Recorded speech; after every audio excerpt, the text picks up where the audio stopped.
bondade e misericórdia. Nós te pedimos que a tua misericórdia esteja sobre nós aqui nessa manhã, Pai. Abençoa, Senhor, porque tu sabe que somos limitados, Pai. E que nós só teremos entendimento desse plano maravilhoso que o Senhor desenhou para nós quando nós estivermos com o Senhor um dia na glória. Portanto, o que nós mais pedimos nesta manhã para tratar desse assunto é o teu Santo Espírito, Pai. Que o Senhor venha a rondar aqui na sua igreja, que o Senhor venha preparar os corações, assim como os hinos já foram cantados, Pai. O nosso coração está aberto, ó Deus, como um terreno fértil para receber a tua palavra, para que ela possa frutificar em nossas vidas, Pai, e dar fruto 100 por 1.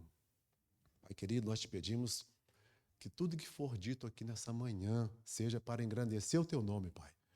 Que o inimigo não tenha nenhum poder, ó Deus, sobre o culto que te prestamos. Que o inimigo não tenha nenhum poder sobre a vida de nenhum dos irmãos que aqui estão, mas que tão somente a tua graça, a tua misericórdia, o teu poder possa nos fortalecer aqui nessa manhã, Pai. Em união, Pai, como um corpo de Cristo, estamos aqui, Pai, para receber a orientação do Senhor para nós. Permita, Pai, que tudo que seja feito aqui seja para te agradecer e que nós saiamos daqui ainda maiores do que chegamos, Pai. Saímos daqui transformados, saímos daqui cheios de Ti, Pai. Que o Senhor possa nos abençoar grandemente aqui nessa manhã. É o que nós oramos com o perdão dos nossos pecados, em nome de Jesus. Amém? Toda a igreja pode dizer amém? Amém. Podemos sentar, queridos? Queridos, o tema da nossa reflexão dessa manhã, né? Vivendo com os olhos no alto. Percebam que Paulo escreve esta carta aos Colossenses, né? Enquanto estava preso em Roma. Provavelmente ele estava em Roma, preso, por volta de 60 aproximadamente depois de Cristo, 60 anos. E ele escreve esta carta, irmãos, aos cristãos de Colossos, né? Na Ásia Menor, onde é situado a Turquia hoje, né? Justamente com o objetivo de abençoar aqueles irmãos ali. Eles estavam sendo influenciados por uma onda muito grande de misticismos, de legalismo judaico e até de filosofia humana. E aí Paulo escreve, né, para aquele povo que estava vivendo provavelmente o início de um gnosticismo, né, de falsas religiões naquela época. Então Paulo tinha o objetivo, né, de combater as heresias, né, que eu disse aqui, né, apagar essas ideias, né, e colocar ali Cristo como a supremacia de Cristo, né, como um Deus poderoso em todas as coisas. E aí nós percebemos também, irmãos, que olhando para nós, né, nos dias de hoje nós vivemos uma pressão social muito grande, vivemos em tempos de distração, de pressões e uma busca constante por aprovações. Percebam que nós, né, buscamos sucesso, buscamos prazer, tudo isso nos distrai. Assim como estava distraindo a igreja lá, de tirar o foco da vida em Cristo Jesus. Percebam que essas coisas, além de nos distrair, né, elas nos levam a perder de vista aqueles pontos especiais da nossa vida, que é o nosso relacionamento com o Senhor Jesus, que é a nossa construção da nossa vida espiritual, da nossa santidade. Percebam que tudo isso, né, nos deixa apático e um pouco frio na nossa caminhada espiritual, né? Nos faz perder de vista aquele compromisso com as coisas de Deus, né? É como, irmãos, nós podemos imaginar, né, alguém, né, do nosso meio, né, alguém do nosso trabalho, alguém da nossa escola, alguém da nossos familiares, nossos vizinhos, né, quando olham para a nossa vida, para a nossa rotina, para as nossas prioridades, né, qual a leitura que essa pessoa faz, né? Será que nós somos crentes que estamos com nossos olhos no mundo ou são crentes que são focados nas coisas eternas, né? Nós precisamos pensar nisso, irmãos. O que as pessoas estão vendo de nós? Qual que é a leitura que está sendo feita da nossa vida? Será que nós realmente estamos vivendo igual os colossenses, né? Então, percebam que nós precisamos nos preocupar com isso, né? Então, é semelhante a uma pessoa, né, que recebe talvez um convite para ir morar num país distante e num lugar onde o idioma é diferente, onde a cultura, onde as leis são diferentes, o estilo de vida é completamente diferente do lugar que ele vive. Percebe, então, que essa pessoa vai ter que se preparar, não é mesmo? Ele vai ter que, talvez, estudar a língua, estudar o idioma, estudar ali, tentar se adaptar sua mente à cultura daquele país, às leis. Mudaria, talvez, até os hábitos, né, da sua vida, né? Paulo, escrevendo aos Colossenses, né, ele está dizendo algo muito parecido com isso que acontece na nossa vida, né? Quando nós somos chamados e somos ressuscitados com Cristo, né? A nossa cidadania também muda. Perceba que agora que nós somos de Cristo, né, ressuscitamos com Cristo, temos de fato uma nova cidadania.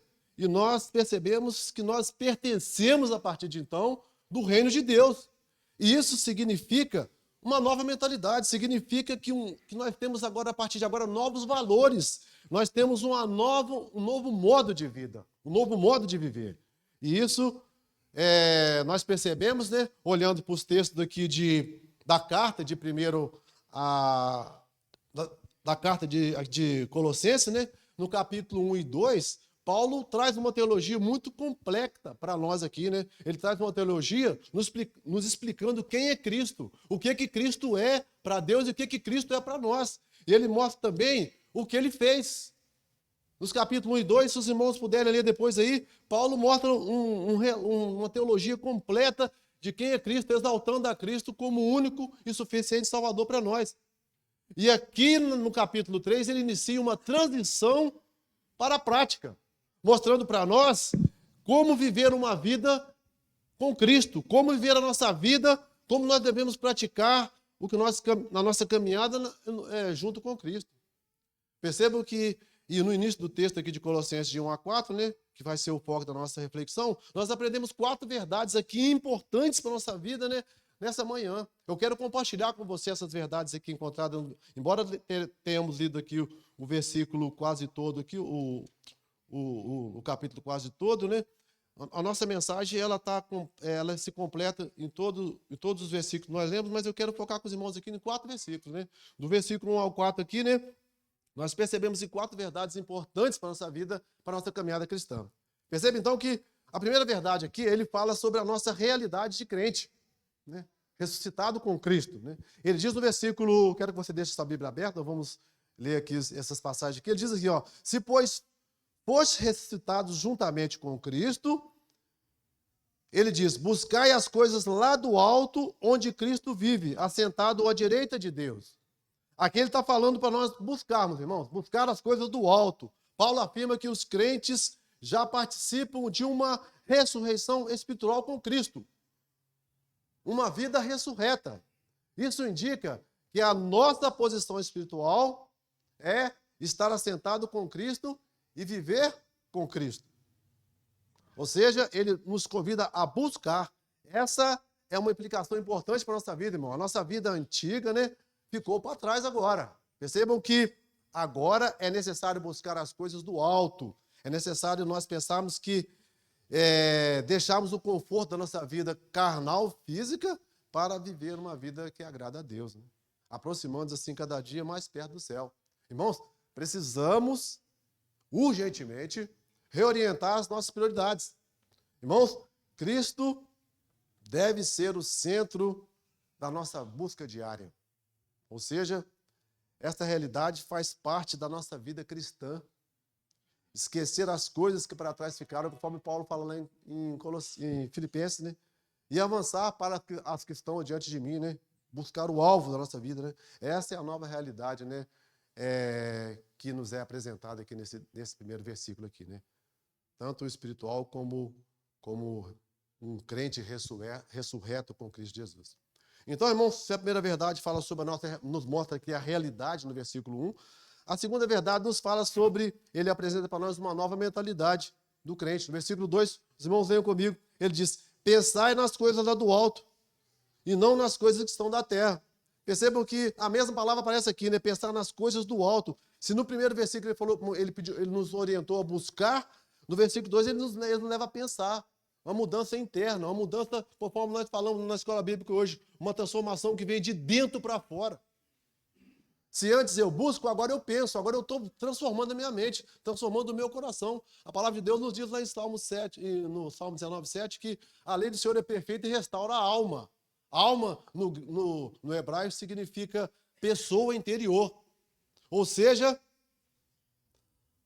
agora Deus, o apóstolo nos convida a trabalhar a nossa mente, a nossa pessoa interior, que é o que Deus deseja de cada um de nós, a nossa transformação interior, irmãos. Eu não posso ser sempre mesmo como fariseu que só vive de lei, de viver nas coisas que Deus dá as leis. Eu preciso sim praticar a lei do Senhor, mas eu preciso ter uma transformação interna. Deus quer o meu coração, Deus quer o seu coração. Deus quer uma vida transformada, uma vida que se rende verdadeiramente aos pés do Senhor. Um coração quebrantado, uma pessoa que se rende, que se entrega totalmente. Não é como uma pessoa que quer viver com um pé no mundo e um pé na igreja, mas aquela pessoa que se rende totalmente. Deus não aceita as coisas pela metade, irmãos. Deus quer uma entrega total. Deus não quer que você tenha a sua vida compartilhada com o mundo. É disso que Paulo está falando aos Colossenses. Então percebe, irmãos, que pensar nas coisas do alto aqui significa, a palavra pensar aqui, né, no grego, ela representa uma coisa muito mais profunda do que pensar. A palavra não representa só desejar, mas a palavra deseja manter a mente fixa, refletir continuamente. Isso que é pensar no grego aqui. A palavra significa aqui, destaca aqui uma mudança de mentalidades e valores. Perceba que é um contraste para nós, irmãos, que somos crentes, né? É claro, né? A mentalidade celestial com a terrena. Nós somos bombardeados todos os dias, conforme eu disse aqui. Assim como a igreja tinha o misticismo no passado, irmãos, tinha o legalismo, tinha ali as filosofias humanas, nós temos hoje a mídia aí, irmãos. Nós temos algumas coisas, as pessoas que nos influenciam negativamente. Nós temos as conversas. Nós temos uma mídia hoje que é uma coisa perigosa, é muito boa, mas temos que saber usar também, porque isso rouba a nossa amizade com Deus. Perceba que nós estamos dedicando muito tempo nessas coisas e o nosso tempo com Deus está ficando comprometido, né? Nosso tempo com Deus precisa ser trabalhado. Há um contraste muito grande. Nós não temos... É importante pensar aqui nessa manhã, irmãos, que nós não vamos deixar de viver a nossa vida terrena, né?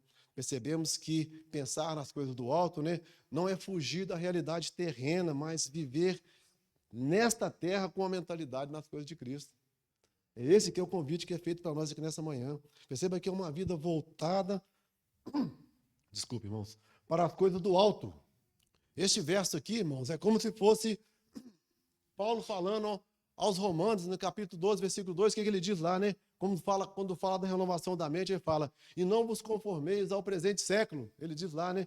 Mas transformai-vos pela renovação do vosso espírito, para que experimenteis qual seja a boa, perfeita e agradável vontade de Deus. Então, quando a pessoa transforma a sua mente, quando a pessoa se deixa ser transformado pela sua mente, pela renovação do seu espírito, né? Você experimenta quão boa e agradável é a vontade de Deus. Irmãos, nós precisamos pensar nisso, É necessário alinhar, né, os nossos pensamentos com os valores do céu. Irmãos, o que tem no céu, né? Já falamos aqui, louvor, adoração, santificação, a glória de Deus, exaltação de Cristo, generosidade, misericórdia, serviço. Tudo isso são valores do céu. E nós somos cristãos que estamos aqui, mas estamos a serviço do céu. Por isso nós precisamos pensar nessas coisas. Pensar nas coisas do alto, as coisas que vêm do Senhor.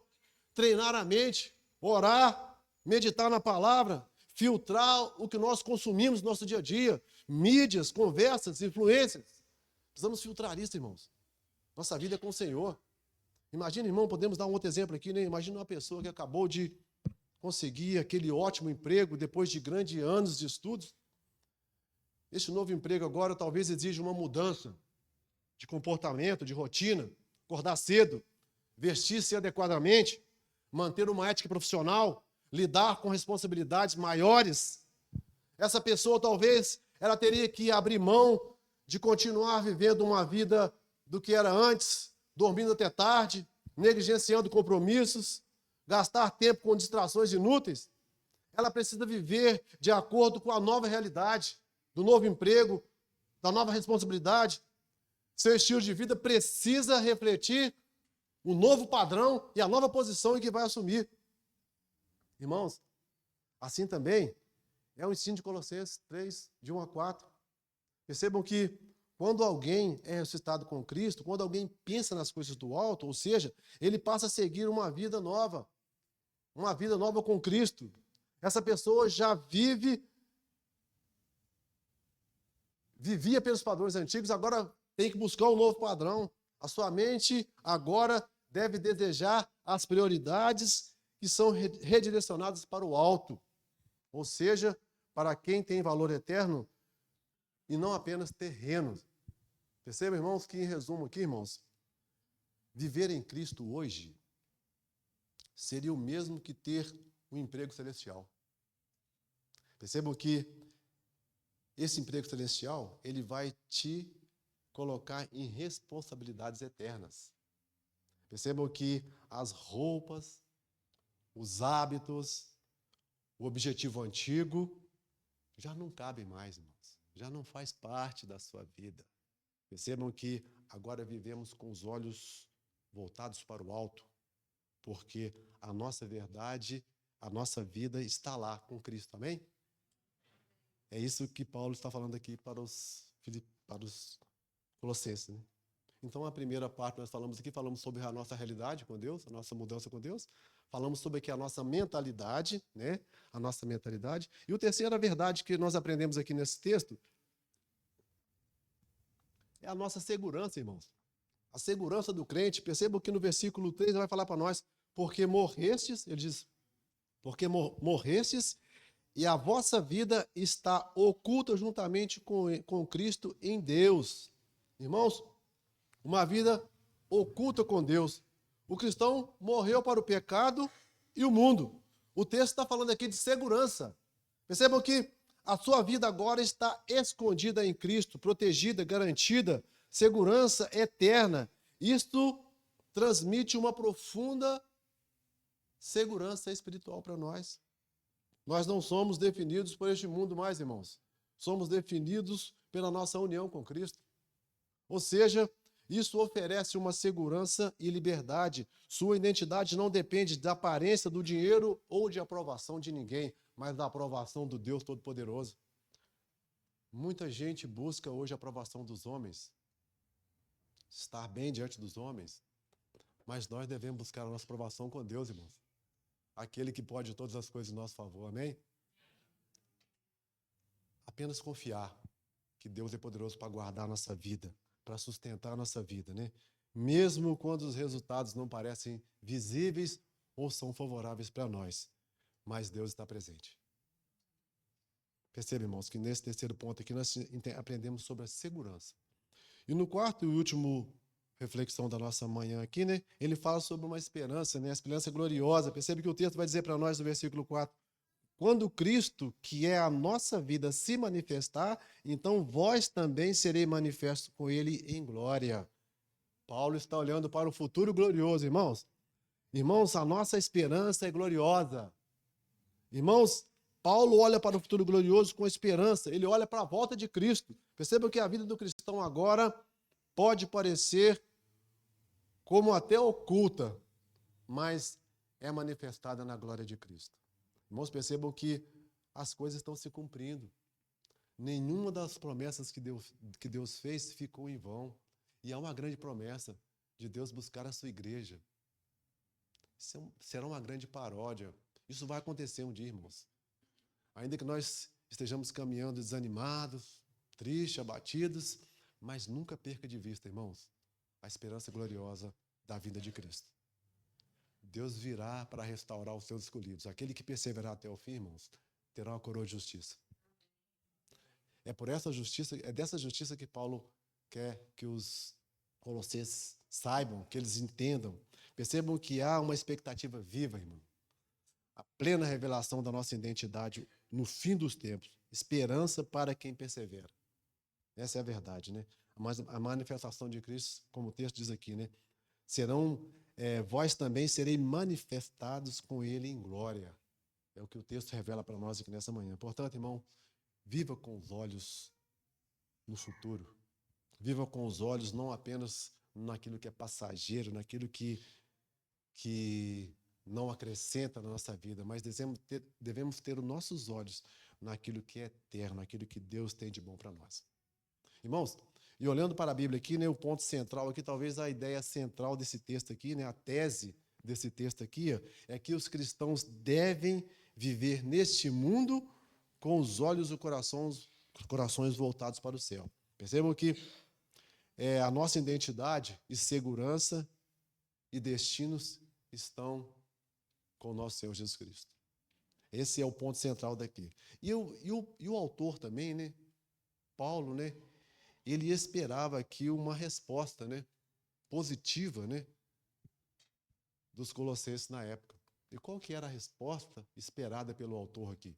O autor aqui, ele desejava que aquelas pessoas, né, os colossenses lá da Ásia Menor, eles rejeitassem aquelas doutrinas, né, do misticismo, das filosofias humanas, do legalismo, né, e se voltassem, né, plenamente para Cristo, com a mente renovada e um coração assim firmado na eternidade. Esse era o desejo do autor. O autor queria essa resposta dos seus leitores, né, da época, né?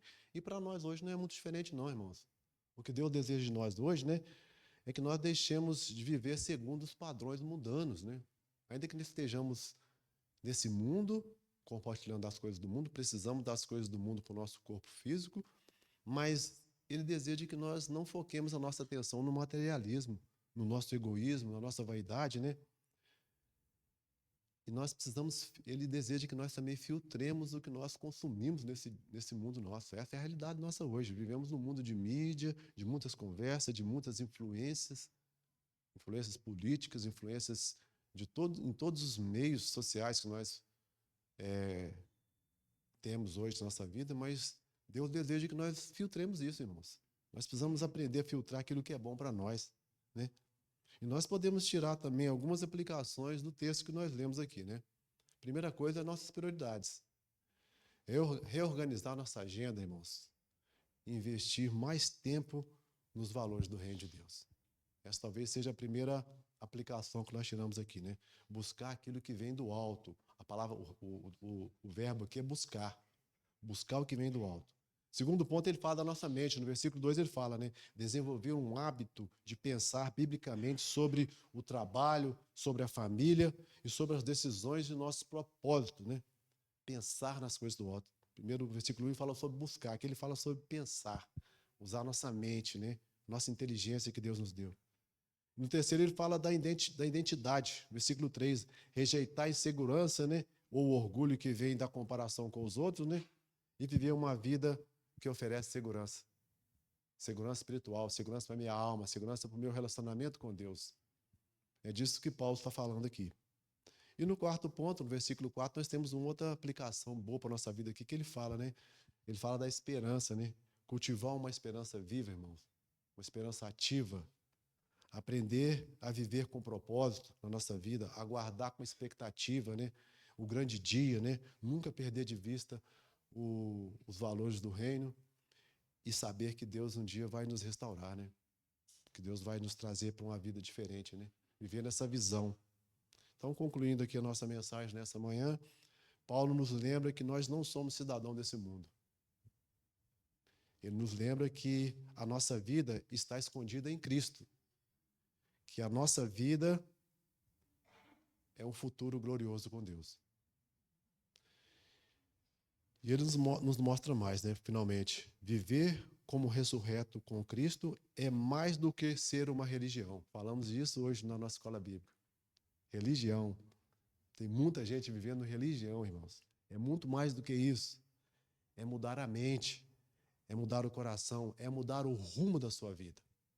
Então, irmãos, quando Cristo voltar, nossa verdadeira identidade, nossa verdadeira vida plena com Ele será revelada. Então, irmãos, o que nós vamos fazer? Até lá, até a volta de Cristo, né? Vivamos com nossos olhos no alto. Amém? Que Deus nos abençoe, irmãos. Vamos orar? Pai querido, Deus de bondade e misericórdia, obrigado pela Tua palavra aqui nessa manhã, Pai. Obrigado quando a palavra que o Senhor permitiu que o seu servo Paulo ministrasse aos Colossenses, também é uma palavra viva para nós hoje, Pai. Ó Deus amado, ensina-nos a buscar as coisas do alto, Pai, aonde o Senhor Jesus está. Ensina-nos a pensar nas coisas do alto, Pai, onde também Cristo está. Ó Deus, coloca no coração do teu povo, da tua igreja, coloca no nosso coração, Pai, a esperança, Pai, da vida eterna, Pai. Para que nós nunca venhamos a desviar os nossos olhos para a esquerda nem para a direita, mas venhamos a sempre a ter essa esperança viva no Senhor, Pai. Ó Senhor, permita que nesse tempo de dificuldade, nós também tenhamos a nossa mente voltada para o Senhor, Pai. Ó Senhor, restaura a nossa alma, restaura a nossa vida, Pai. Restaura a vida da nossa cidade, ó Pai. Ó Senhor, muda o nosso coração, muda a nossa mente e nos transforma no poder do Seu Santo Espírito, Pai. Permita que nós tenhamos, Pai, a alegria de viver uma amizade com o Senhor, Pai. Permita que nós possamos viver nesse tempo diferente, tempo de transformação, tempo de restauração, tempo de reconciliação, Pai. Ó Senhor, se há alguém aqui nessa manhã que deseja, Pai, um relacionamento íntimo com o Senhor, Pai, que seja um tempo de reflexão, Pai, que seja um tempo de restauração, seja um tempo de refazer a nossa agenda com o Senhor, Pai, que seja um tempo que nós possamos dedicar mais tempo em oração, em leitura da Bíblia, pensar em algo que nós podemos fazer para a edificação do Teu reino, Pai. Que o Senhor possa nos fazer servos do Senhor, que possa contribuir para o crescimento do Teu reino, Pai. Que nós possamos ser bênçãos do Senhor, para que as pessoas que vivem ao nosso lado, ao nosso redor, nossos familiares, nossos amigos de trabalho, de escola, possam ver que o nosso foco maior é nas coisas do reino, Pai, e não nas coisas do mundo. Nós sejamos pessoas que possam apresentar uma vida diferente, Pai, viver uma vida transformada, mostrando para o mundo que nós somos diferentes, Pai, que nós temos as premissas do Senhor na nossa vida. Ó Senhor, tenha misericórdia de nós. Visita a Tua igreja, Pai. Visita o Teu povo. Visita a nossa vida, Pai. E transforma o nosso coração para a glória do Teu nome. É o que nós oramos nessa manhã. Na humildade do coração, pedindo perdão pelos nossos pecados e pedindo que o Senhor continue conosco e nos guarde na nossa caminhada. É o que oramos em nome de Jesus. Amém. Toda a igreja pode